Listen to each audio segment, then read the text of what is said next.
नमस्कार, आप देख रहे हैं कैपिटल टीवी और मैं हूं आपके साथ वक्ता। महाराष्ट्र की राजनीति में रोज नए नए मोड़ सामने आ रहे हैं, रोज नई पटकथा लिखी जा रही है, रोज कोई न कोई बवाल मच रहा है।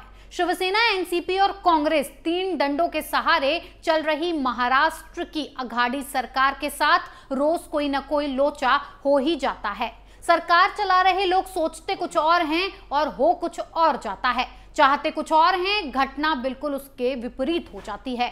रणनीति बनाते हैं खुद को बचाने की, उल्टा और फंस जाते हैं। जी हां, एक बार फिर अघाड़ी सरकार को बड़ा झटका लगा है। जिस सरकार को उम्मीद थी कि उनके मंत्री नवाब मलिक जल्द ही ईडी की कस्टडी से छूट जाएंगे, इस बार कोर्ट उन्हें बरी करे या ना करे, जमानत तो दे ही देगा। लेकिन जब फैसला आया तो सबके पैरों के नीचे की जमीन ही खिसक गई। मनी लॉन्ड्रिंग और अंडरवर्ल्ड डॉन दाऊद इब्राहिम से संबंध होने के आरोप में ईडी की कस्टडी झेल रहे नवाब मलिक की हिरासत खत्म हुई। ईडी ने उन्हें पीएमएलए स्पेशल कोर्ट में पेश किया, जहां से नवाब मलिक, उनके परिजन और उनकी पार्टी और अघाड़ी सरकार को उम्मीद थी कि जमानत मिल जाएगी। लेकिन कोर्ट ने नवाब मलिक को 14 दिनों की न्यायिक हिरासत में भेज दिया, यानी कि 14 दिनों के लिए जेल भेज दिया। इस फैसले के बाद नवाब मलिक के पसीने छूटने शुरू हो गए। पैसे के अवैध लेन देन और जमीन हड़पने के संबंधी केस में 23 जनवरी को गिरफ्तार किए गए महाराष्ट्र सरकार के मंत्री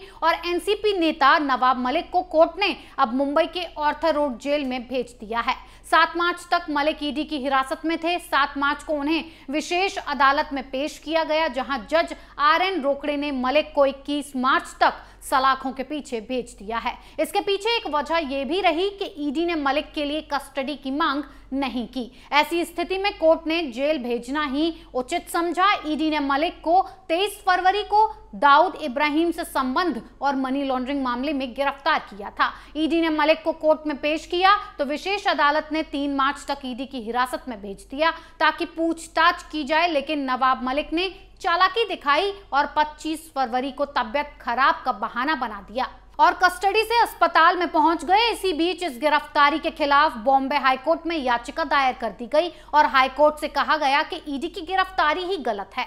हाईकोर्ट ने मलिक को 7 मार्च तक के लिए हिरासत बढ़ा दी। वहीं विशेष अदालत ने भी मलिक की कस्टडी को 7 मार्च तक बढ़ा दिया, क्योंकि ईडी ने कहा कि मलिक 3 दिन अस्पताल में रहे हैं और पूछताछ में सहयोग नहीं कर रहे हैं, इसीलिए उनकी पूछताछ पूरी नहीं हो पाई है।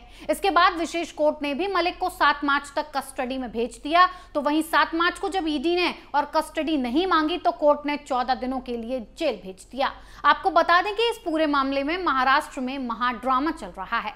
महाराष्ट्र की अघाड़ी सरकार इस कार्रवाई को लेकर बदले की राजनीति और जाने क्या क्या आरोप लगा रही है। बीजेपी और केंद्र सरकार पर निशाने साधे जा रहे हैं। कई तरह के सियासी रंग बदले जा रहे हैं। शरद पवार नवाब मलिक की गिरफ्तारी से इतने परेशान हो गए हैं कि उन्हें यह नहीं समझ में आया कि ये कार्रवाई अब कोर्ट के आदेश पर की जा रही है, सबूतों और गवाहों के आधार पर की जा रही है, आरोपों की सच्चाई पर की जा रही है। उन्होंने तो इस मामले को सीधा साधा हिंदू मुस्लिम एंगल दे दिया। शरद पवार ने एक प्रेस कॉन्फ्रेंस की और इसमें ऐसा जाहिर उगला कि पूरे केस के एंगल को ही बदलने की कोशिश की। नवाब मलिक पर अवैध कारोबार के आरोप और ईडी की गिरफ्तारी पर शरद पवार 9 दिन चुप रहे, लेकिन शायद उनसे मलिक का दर्द देखा नहीं गया या फिर कहीं से ज्ञान मिला होगा कि अब चुप्पी तोड़ी जाए। फिर क्या था? एनसीपी चीफ शरद पवार 10वें दिन मीडिया के सामने आए और इस कार्रवाई को राजनीतिक कार्रवाई बताया। पवार ने कहा कि मलिक पर ईडी की कार्रवाई पूरी तरह से राजनीति से प्रेरित है। यहां तक तो बात ठीक थी, क्योंकि उनसे ऐसे बयान की ही उम्मीद थी। लेकिन पवार ने इस मामले में मुस्लिम कार्ड खेलते हुए आरोप लगाया कि एक मुस्लिम होने के कारण मलिक को फंसाया जा रहा है। मलिक मुस्लिम हैं, इसीलिए भगौड़े अंडरवर्ल्ड डॉन दाऊद इब्राहिम से उनके संबंध होने की बात कही जा रही है। एनसीपी चीफ ने कहा, मुस्लिम होने के कारण नवाब मलिक और उनके परिवार को परेशान किया जा रहा है, लेकिन हम इसका विरोध करेंगे। देश के दुश्मन दाऊद इब्राहिम से संबंधों का खुलासा होने के बाद विपक्षी पार्टी बीजेपी लगातार मलिक के इस्तीफे की मांग कर रही है, जिसे सिरे से खारिज करते हुए पवार ने कहा कि वो नवाब मलिक से इस्तीफा नहीं लेंगे। अब आप खुद समझिए कि नवाब मलिक जेल में हो या कोर्ट में, ईडी की हिरासत में हो या फिर अपने घर पर, महाराष्ट्र के अल्पसंख्यक कल्याण मंत्री बने रहेंगे। और जब वो मंत्री बने रहेंगे तो वो सुविधाएं भी मिलती रहेंगी जो किसी मंत्री को मिलती हैं। अब यहाँ सवाल ये है कि क्या इससे जांच प्रभावित नहीं होगी, क्या इससे जांच पर कोई प्रभाव नहीं पड़ेगा। शरद पवार को इस केस में हिंदू मुस्लिम एंगल देने से पहले उन्हें केस स्टडी करनी चाहिए थी कि आखिर नवाब मलिक पर कितने गंभीर आरोप लगे हैं। आपको बता दें कि नवाब मलिक को दाऊद इब्राहिम की बहन हसीना पारकर से जमीन खरीदने के मामले में आरोपी पाया गया है। उन्हें गिरफ्तार करने से पहले ईडी के अधिकारियों ने उद्धव सरकार के मंत्री से 8 घंटे लंबी जिरह की थी, लेकिन उन्होंने केंद्रीय जांच एजेंसियों का सहयोग ही नहीं किया। वहीं इस मामले में कई आरोपियों को रडार पर लिया गया था। उसके बाद पूरे सबूत और गवाहों के साथ मलिक की गिरफ्तारी की गई। ईडी ने आरोप लगाए कि नवाब मलिक को दाऊद इब्राहिम के सहयोगियों हसीना पारकर, सलीम पटेल और सरदार खान के साथ मिलकर जमीनें खरीदने के लिए एक आपराधिक साजिश रची। इस पैतृक संपत्ति की कीमत करीब 300 करोड़ रुपए है। ईडी ने दावा किया था कि मनी लॉन्ड्रिंग के जरिए साजिश की गई। मंत्री नवाब मलिक ने कथित रूप से मुनीरा प्लम्बर से 300 करोड़ रुपए का प्लांट कुछ लाख रुपए में एक कंपनी के जरिए हड़प लिया। इस कंपनी का नाम सॉलिडिस इन्वेस्टमेंट प्राइवेट लिमिटेड है और कंपनी का मालिक मलिक का परिवार है। मलिक की ये कंपनी भगौड़े डॉन दाऊद इब्राहिम की बहन हसीना पारकर और डी गैंग के अन्य सदस्यों के सहयोग से चला रहे थे।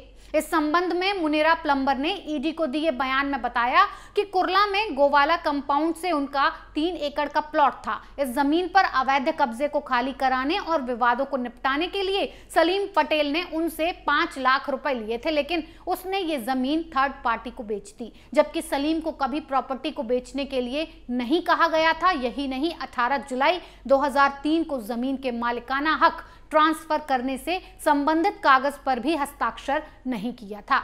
उन्हें इस बात की भनक नहीं थी कि सलीम पटेल ने यह जमीन किसी दूसरे को बेच दी है। वहीं इस जमीन से जुड़े कागजातों को खंगालने के बाद ईडी को पता चला कि इसके पीछे सरदार शाह वली खान हैं, जो 1993 के मुंबई बम धमाके का आरोपी है। वो टाडा और मकोका के तहत औरंगाबाद की जेल में आजीवन कारावास की सजा भुगत रहा है। जब ईडी ने शाह वली खान से पूछताछ की तो उसने ईडी को बताया था कि सलीम पटेल भगौड़े डॉन दाऊद इब्राहिम की बहन हसीना पारकर का करीबी है। हसीना के निर्देश पर ही सलीम ने मुनीरा की जमीन के बारे में सभी फैसले लिए थे और इस जमीन को नवाब मलिक को बेच दिया था। अब आपको बात समझ में आ गई होगी कि जिस मुनीरा की जमीन है उस पर अतिक्रमण हो गया था। मुनीरा ने जमीन को खाली कराने के लिए दाऊद के आदमी सलीम को 5 लाख रुपए दिए कि इसे खाली करा दो, लेकिन सलीम ने दाऊद की बहन के कहने पर 300 करोड़ की इस जमीन को कौड़ी के भाव में नवाब मलिक को बेच दिया और फर्जी कागज बनवा दिए गए कि सलीम और दाऊद के पास इस जमीन को बेचने की पावर ऑफ अटॉर्नी थी, जबकि जमीन के असली मालिक मुनीरा ने ऐसे किसी कागज पर दस्तखत किए ही नहीं थे। यही नहीं, इस खरीद फरोख्त में कैश में लेन देन हुआ जो हवाला का पैसा था, यानी ब्लैक मनी की ओर इशारा कर रहा है। ईडी ने इतना साफ साफ बताकर सभी को समझा दिया कि कोर्ट को बात समझ में आ गई, लेकिन पवार को यह मामला मुस्लिम से जुड़ा दिख रहा है और शायद उनका मुस्लिम एंगल नवाब मलिक के लिए और मुश्किल खड़ी कर रहा है। आपकी इस पर क्या राय है, हमें कमेंट बॉक्स में कमेंट करके जरूर बताएं। तब तक के लिए बने रहिए कैपिटल टीवी के साथ। नमस्कार। मैं राजनीति करता नहीं, पर राजनीति को बहुत गहरे तक समझता हूं। मैं लोगों के बीच रहता हूं, लोगों के मन को अच्छे से जानता हूं।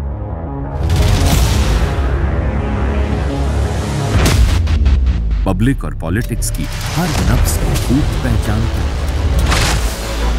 संघर्ष की सियासत से सत्ता के सिंहासन तक मैं हर खबर से खरा सच निकालता हूं।